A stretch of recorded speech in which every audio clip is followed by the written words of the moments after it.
अस्सलाम वालेकुम रहमतुल्लाह। कुछ बातें जो हैं वो दिल को बहुत भाती हैं, लेकिन वो दिल में समाती ही नहीं हैं। तो इसका मतलब सिर्फ सादा जो है वो ये है कि आपके अंदर जो है वो अच्छाई मौजूद है।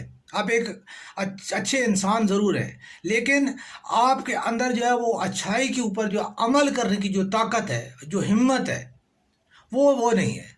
तो अपने अंदर हिम्मत और ताकत पैदा कीजिए, ताकि जो आपके अंदर जो अच्छाई मौजूद है वो बाहर आ सके और आप एक अच्छे इंसान जो है के तौर पे जो है अमल कर सकें। तो अच्छा इंसान बनने के लिए आपको जो है वो थोड़ी सी हिम्मत करनी पड़ेगी, थोड़ा सा आपको जो है वो कुर्बानी देनी पड़ेगी। यानी आपको ज़ोर लगाना पड़ेगा, आपको जो है ना कुछ सेक्रीफाइसेस करने पड़ेंगे, आपको कुछ ऐसी चीज़ें करनी पड़ेंगी कि जो शायद आपको जो अच्छी ना लगती हों, ठीक है, लेकिन आपको वो करना पड़ेंगी। ठीक है, जैसे किसी को माफ़ कर देना, किसी को